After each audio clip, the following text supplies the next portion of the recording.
We begin the Gemara today, the last few words in Daf Ayin Ches Amud Beis. It said in the Mishnah, the shiur of eating on Yom Kippur that's not allowed. Ha'oichel ke'koseves hagasa.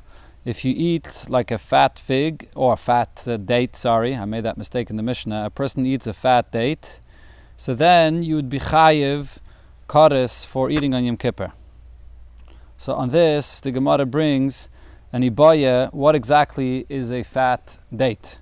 Ibaya Rav Papa asked a question, K'koseves she'amru. When it says in the Mishnah the size of a date, Bigari nasa, is it referring to a date with the pit? Oi beloi gari nasa, or it refers to the date without the pit.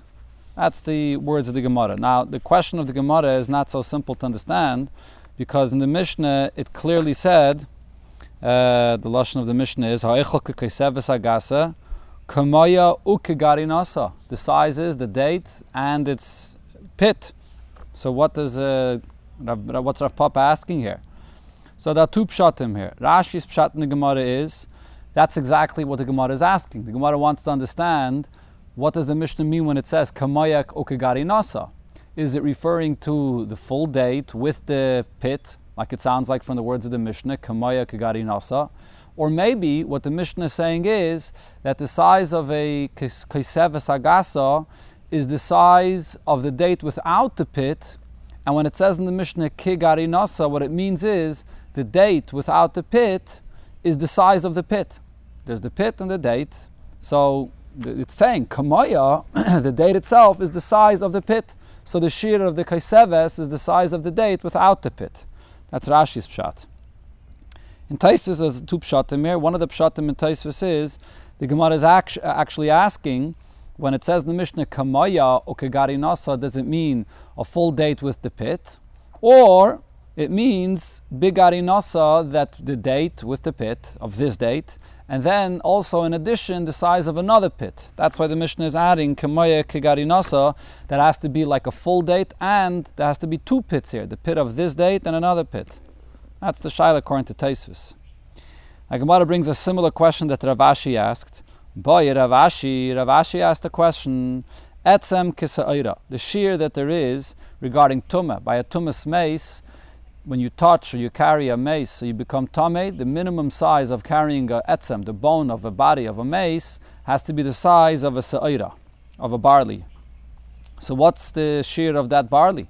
Biklipasa, is it the barley with the shell, or beloi klipasa, is it without the shell?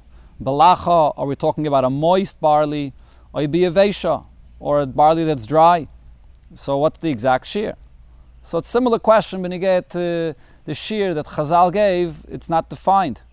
So the Gemara explains, Rav Ashi loimi boile had Rav Papa. Rav Ashi didn't have the question that Rav Papa had regarding the koseves, whether it includes the pit or not, because gasa itme.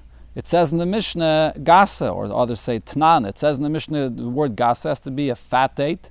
Kol kamed the gasa. So the fatter, the more it is, that's what the shiur includes. So therefore, it certainly includes the date as well, the date and the pit, that is. Or according to the opinion of Tosfos, it includes the date and the pit, and it's a fat date, so it includes also the size of another pit. That's according to Rav Ashi. So he didn't have that question. On the other hand, Rav Papa loimi boile had Rav Ashi. Rav Papa didn't have the question that Rav Ashi had regarding the shiur of etzem keseira. Why? Lacha, if it's a moist sa'ira, so it's not fully ripened and dry, shibailis mikri, that's still called a shibailis, that's still in the stalk, and it's not yet fully ripe as a sa'ira, as barley.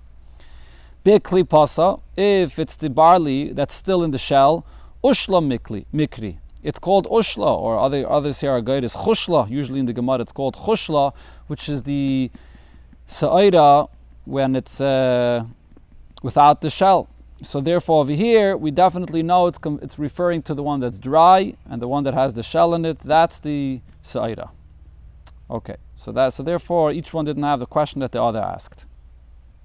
Sagt the Gemara Omar Rave, or others are good Omar Rabbe, Omar Rav Yehuda, koseves hagasa she'amru, when it says in the Mishnah koseves hagasa. So what's the shiur of this date? Yiseira mikebeitza. It's larger than a beitza. We know usually there's the shiur in the Gemara, there's a kazayas, a kebeya. So here we have a new shiur of a kiseves, the size of a date. So Rabbi says this is larger than a beitza. The kimlu l'Rabbanon, and the Rabbanon know, the bahachi meisve daite. It's with this amount that a person calms down. In other words, the Yom Kippur, the chiyuv is inui, the affliction, to feel the pain of not eating. If you eat this amount of a kiseves, this is what calms a person down, so that's when he's chayiv for not having the inui. Batzemachi, less than this amount, loy meisve daite. It does not calm a person down, and therefore he's not over on this isser. So the Gemara asks on this, Meisvei. The question is over here in this following Mishnah or Braisa, we're going to see that it seems like a Kiseves is actually smaller than a Kebeya. Maise, there was an incident. They brought Rabbi Yochanan ben Zakkai to taste from food. In other words, he wasn't eating a full Suda, just tasting some food. And as we'll see, we're talking over here about Sukkos. Well, Rabbi Gamliel, and they brought to Rabbi Gamliel shtei kaisvis, 2 dates, udli shel mayim, and a pitcher of water. And va'amru, and they both said, Helam l'sukkah, bring it up to the sukkah, we're going to eat this in the sukkah. Tani Allah, and we learned on this to explain why they went up to the sukkah. The reason is, loy mipnei sha'alacha kach, not because this is the halacha that you have to go into the sukkah. Elo sharatzu la'achmer al atzmut. They wanted to be machmer. They were stringent on themselves, and they went into the sukkah. Even though ba'al pei halacha, you only have to go into the sukkah when you're kiveya suda, and you're eating bread or something like that. That's kiveya suda, not when you're eating these things. But nevertheless, they were machmer and they went into the sukkah. Another story, it says here in the Braise, ukishenasnu loy Rab Tzadik, oichel pachas mekebetza. When they brought to Rab Tzadik food that was less than a kebetza, not lebemapa, so he took it and he ate it with a mappa. He didn't wash on the tilas yadayim because it was less than a kebetza. Va'achle chutz l'sukkah, and also he ate it out of the sukkah. He's not kiveya suda, so it doesn't require eating in the sukkah. And v'lei birach acharov, and he didn't bench afterwards. As we'll see later on Amud Beis, v'achalta v'savato v'erachta, according to one opinion, that's only if you eat a kebetza, and Rab Tzadik holds like that opinion. So as Rashi says, you see over here 3 kulas in what Rab Tzadik is saying, not to wash on the tilas yadayim, eating outside the sukkah for this amount, and he didn't bench for this amount. It's a long taisus over here regarding v'lei birach acharov, and taisus says that this is only regarding acharov, to bench v'achalta v'savato v'erachta.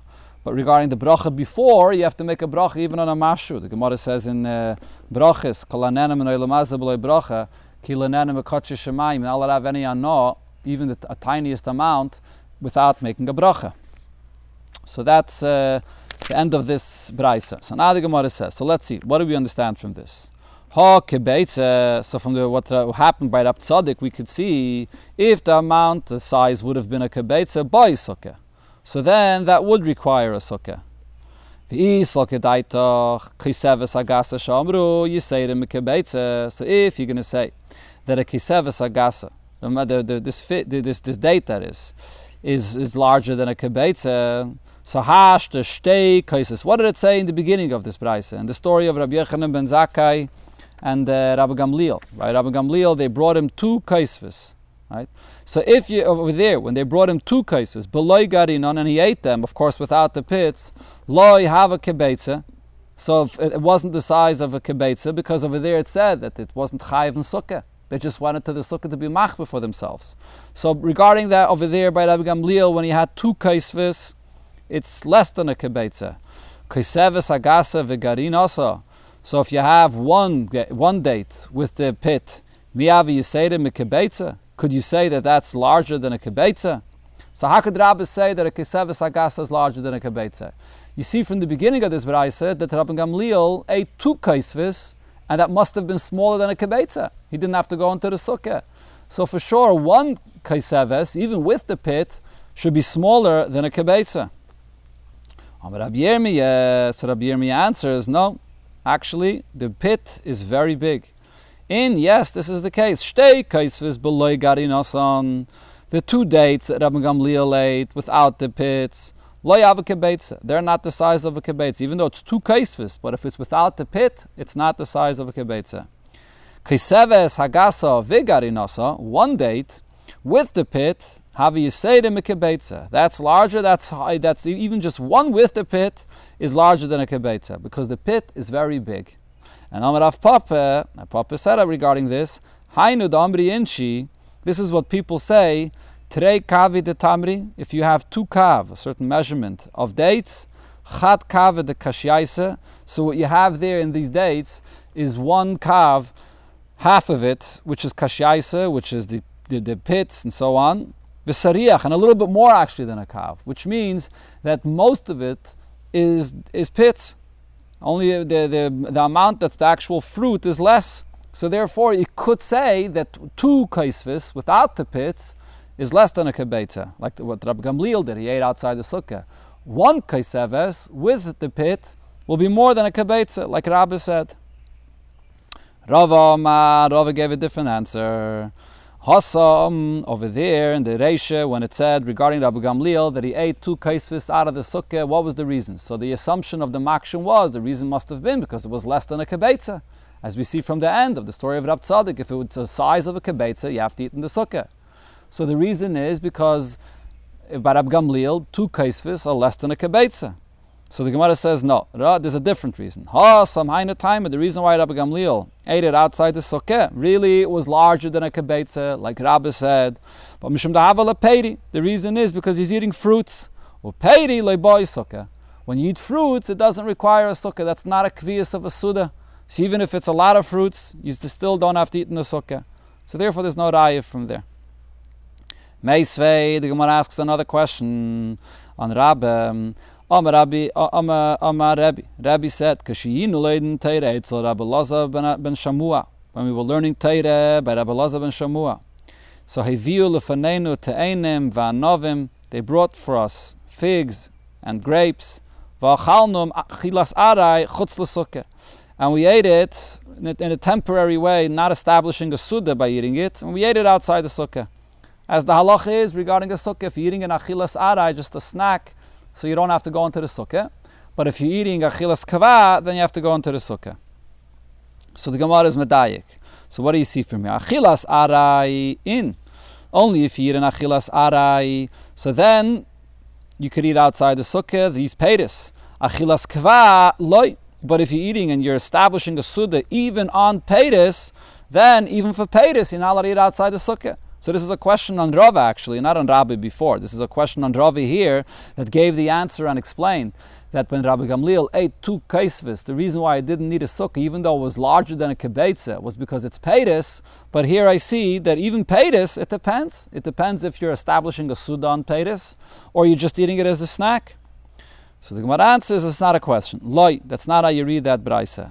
Eime, say the story was, achalnum, we ate those figs or those grapes, ki achilas aray, like the halacha of every achilas aray, which chutz l'sukkah, that you eat it outside the sukkah. In other words, even though there was a lot of figs and there was a lot of grapes, and we were kveya suda on it, but nevertheless, there's no kveya suda on fruits. It doesn't matter. It's considered to be aray, no matter how many fruits and how you eat it, it's always going to be chutz l'sukkah.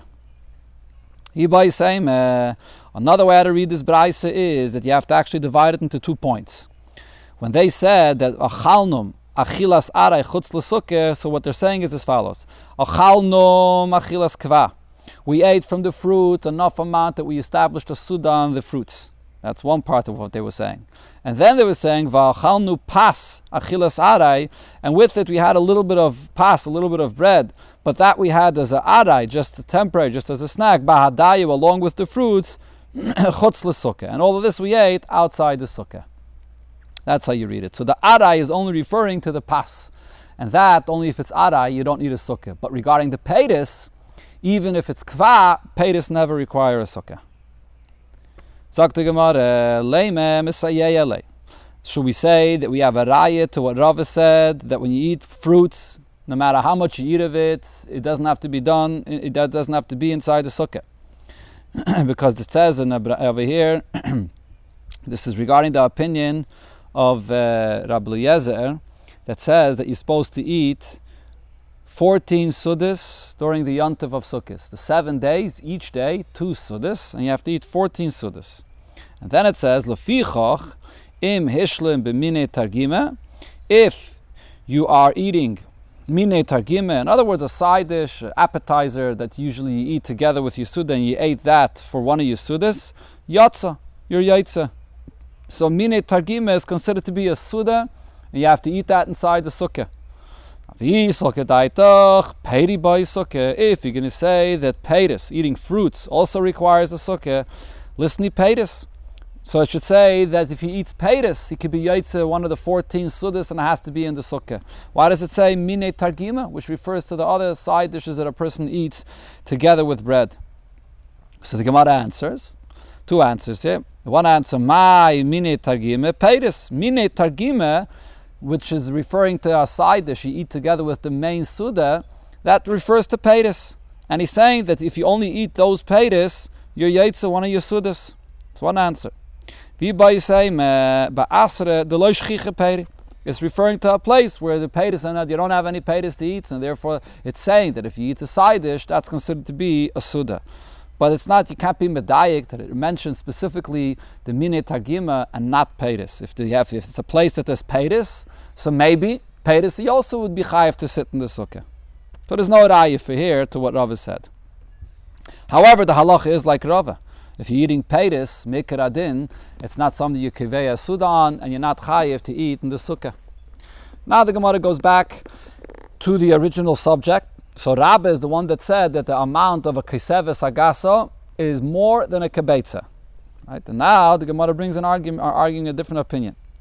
Rav Zvid Amar, so Rav Zvid says, kiseves agasa she'omru chaserim a kibetza. The shiur of a kiseves agasa that it says there regarding Yom Kippur is less, it's a little bit less than the size of a kibeya. And the source of this, the Gemara brings from the first Mishnah in Masech Beya. The Tanan, it says over there as follows. Beishama Yoimrim. Beishama's opinion is, Se'oir bekezayis, the Isser of Se'oir, of eating Se'oir on Pesach, is a kezayis. Or actually, we're talking over here about the Isser of Bal Yirah by a Matzah, not eating. When the Torah writes the Isser of Bal Yirah by a Matzah, you shouldn't have chametz found in your rishos. So the Torah mentions two things: se'oir and chametz. Se'oir is like a leavening agent. It has a very strong koyach of making everything chametz. Chametz is dough that rose. So that's the bread, right? So that's the difference between se'oir and chametz. So Beishamai says the shiur of the Isser of Bal Yirah by a Matzah is not the same by se'oir and by chametz. By se'oir, the shiur is a kezayis. Chametz, the shiur of Bal Yirah by a Matzah for chametz is more, is b'kaisvis, the size of a date. And the question was asked, my time with the Beishamai. What's the reason of Beishamai? Why is he distinguishing between them? The Torah writes by both of them the same thing, Bal Yirah by a Matzah. So he answers, Nichtev Rachmana Chametz, let the Torah write the Isser of Bal Yirah regarding Chametz, V'lei Boi Soir, and it wouldn't be necessary to write Soir after it says already Chametz. Why? Because Vano Amina, I would say, Uma Chametz she'en chimutze kasha. If when it comes to Chametz that it's not such a strong level of Chametz, it doesn't make other things chametz. It's not a leavening agent. It itself is chametz. But also, the Torah says it's not allowed because if with an amount of a kazayis, se'oir shechimutze kasha. So se'oir, which is a much stronger chametz, lekol shekain. Definitely, I would know that the isa bayra by matzah applies in the amount of a kazayis. Why does the Torah divide the two and mention se'oir separately? So, the palginu rachmana, the fact that the Torah separates and mentions both chametz and se'or. So, limda loch, the Torah teaches you shiur shel zeh loiki shiur shel zeh. The amount of the isser of chametz is not the same as the amount of the isser of se'or. By se'or, the Torah is mentioning it to say that the isser by se'or is stronger, even by a lesser amount. Se'or b'kezayis, the isser by se'or is even if it's just a kezayis. And the chametz b'kaisvis, and the isser of chametz is a larger size if it's a kaisvis, if it's the size of a date. That's Beis Shammai. So now the Gemara explains the raya to Rav Zvid's opinion that a kaisvis is smaller than a kibetza. If you're going to say like Rabbi's opinion before, Kiseves agasa shamru yiseidem mikabetze, that a kiseves agasa is larger than a kabetze. So now mechti. Let's see. Beishamai ashiyure the nofish mikazayis kamahadri. Beishamai is looking to say that there's a shiur larger than a kazayis, and that's the shiur of the Isra of Chametz. Right? What's the point that the Beishamai is trying to say? That if the Torah distinguishes between a Sa'ir and Chametz, it mentions Sa'ir separately, so it must be that the shiur of Sa'ir is smaller, or kazayis, and the shiur of Chametz is more. So if you're looking to have a shiur that's more, so you go to the next shiur up, so more than what a kazayis is. So if so, listen to kibetza. What's the next shiur that's larger than a kazayis? The shiur of a kibetza. There's no reason to go to a kakaisvis, which is even larger than a kibetza, according to Rabbi's opinion. So therefore, this is a raya to what Rav Zvid said, that kaisvis is actually less than a kibetza. So therefore, if we're looking for the next shiur to say that chametz is asur only in the larger shiur, that would be a kakaisvis. Now he adds even more. Even if a kibetza and a kakaisvis are the same size, nisni kibetza. The Mishnah should say a kibetza because the Makshan holds that that's the usual shiur that's used in the Chazal. Usually we talk about the shiur of a kibetza and a kazayis, not a kakaisvis. So why didn't he want to say the shiur of a kibetza? That's the larger amount for the Isser of Chametz. Elalav Shmami Nosa, this proves what Rav Zvid said. Kaiseves pchusa mekibetze. Kaiseves is less than a kibetze, so the next shiur up after a kazayis, which is the Isser of Sa'ir according to Beis Shammai, is a kakaisvis. That's the Isser of Chametz. But the Gemara says, no, it's not a raya. Himai, how do you know that this is true? Dil meloy lamei meloch, perhaps I can tell you, Kaiseves agasa sha'amru, the Kaiseves agasa that it says is Yiseirim a kibetza. Like Rabbi said, it's actually larger than a kibetza. But that's only regarding Kaiseves hagasa. The distinction the Gemara in the answer here is saying is, here regarding Yom Kippur, what's the lashon that it said? Kaiseves hagasa. A fat, a big date that is. So therefore that is larger than a kibetza, like Rabbi said. Stame, but just a plain date, kibetza. That's the size, that's the same as a kibetza. And v'inami ki'adodininu, and even if they're the same, so the Makshan held that if they're the same, and Beis Shammai is looking to say what the shiur of chametz is, he should have used the lashon of kibetza. That's the more common lashon that's used in Chazal. So the Tarsa says, no, that's not a question. The kibetza and the kaisvis are the same shiur, and he's using one example. The next shiur that's higher, that's more than a kazayis, could be either a kibeya or a kaisvis, and he's using the term kaisvis for the shiur of chametz. So there's no raya from here against Rabbe and to prove Rav Zvid's opinion that a kaiseves agasa is smaller than a kibeya. Ella, says the Gemara, the source of Rav Zvid is from another place, mehocha, from the following halacha. It says in the Mishnah, at kama mizamnin. What's the amount that a person has to eat in order to be chayiv to bench? At kezayis. The amount is a kezayis. Divrei Rab Meir. Rab Yudah says at kebeya. The amount you have to eat to be chayiv to bench is a kebeya. So the Gemara explains, b'mai kamiflagi. What's the basis of their machlekes? Rab Meir savar. So the Gemara here says the source of their machlekes is the pasuk, the sourse of benching, v'achalta, v'savato, v'erachta. So there's two ways how to interpret this pasuk. Rab Meir's opinion is v'achalta. That's one thing. That's zu achila. That refers to eating. Then when it says v'savata zu shtiya, that refers to drinking. V'achila. So the achila alone, because always we know that a minimum amount of what defines eating is a kazayis. So if it just says that you chayiv to bench for achila alone, v'savata is something else that refers to drinking. So it's a kazayis. Rab Yudah's opinion is v'achalta v'savata. You read it together. Achila sheyesh basviya. The Torah is saying that you chayiv to bench if you eat the amount that will satisfy you. Ve'ezeh zeh kebeya. So that's the amount of a kebeya, more than a kazayis. That's when a person is satisfied, and that's what you'd be chayiv to bench on. This is the machlokes of Rab Meir and Rab Yudah. Tosfos says in Brachos, and Tosfos Yishanim brings it as well, that really the argument between Rab Meir and Rab Yehuda is not regarding the chiyuv of benching min HaTorah. Min HaTorah, everybody agrees that benching the chiyuv is only if it's v'savata, if the person is satisfied. They're arguing b'negei to the chiyuv midrabanan to bench. So Rab Meir says that there's a chiyuv midrabanan to bench even for a kazayis. And Rabbi Yehuda says no, even midrabanan there's no chiyuv unless there is svia. There's a sikha where the Rebbe speaks about this, and the Rebbe says that there's really two ways how to interpret their machlokes. Either, in other words, according to this pshat, the argument in the psukim here is really just an asmachta. The argument is really when you get to Chazal that we're mesaken for a person to bench, we're Chazal mesaken to bench more than just a shiur of svia of a kibetza. So the Rebbe says one way to explain it is that they're arguing about the definition of achila regarding benching. There's the regular concept and usually the definition of achila, but then there's a fuller achila, an achila with a svia. How do we define achila regarding benching? Or the Rebbe says you can look, if the Rebbe there brings Mekaitis from when you see in other places in Shas where the machlekes between Rab Meir and Rab Yehuda revolves around the question of whether you look at the present moment of what the action the person is doing now, or you look at the result of what this leads to afterwards, the asid. The Rebbe brings a few examples there. So the same thing over here. Do you look right now at the act of eating at this moment and he eats a kezayis? There's an act of eating here. And that's enough according to Rab Meir, that says that that's enough to be mechayev, chazal wa mechayev for that itself, right now, that there's an achila here. Rabbi Yehuda says, no, you have to look at really what the achila, what the result and what the purpose in the future of what achila is for. Achila is for bringing svia. So therefore, even according to Chazal, we wait until the svia for the person to be chayev and benching.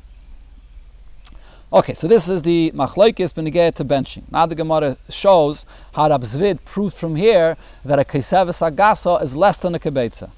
If you're going to say like Rabba, that a kiseves agasa is larger than a kibetza, hash the kibetza, svui mesava. It says over here that everybody agrees that the amount of a kibetza makes a person satisfied. That's for savata. Daita loy meisve. So if so, a kibetza is not enough to calm down a person. To calm down a person's mind is even before he's satisfied. A person is very hungry and he has to put something into his mouth to calm him down. So, and to eat something, right? So you're going to say that a kibetza satisfies the person, but the person's mind is not calmed down with that. How could that be? So how could you say that the kaiseves, which calms a person's mind down, is more than a kibetza? So doesn't this prove kaiseves hagasa sha'omru, that the kaiseves hagasa that it says here, that calms a person down, pachas mekebetza, that's less than a kibetza, and therefore kibetza mesava, the amount of a kibetza that satisfies a person, and kaiseves, it doesn't calm a person. It does not satisfy a person, but meisvedaite, it does calm the person down, that it's not inui anymore. He's not anymore fasting. He doesn't feel anymore that hunger pain when he eats, even though he's not yet satisfied. So here you see that a kaiseves is less than a kibetza. This is the source of Rab Zvid's opinion.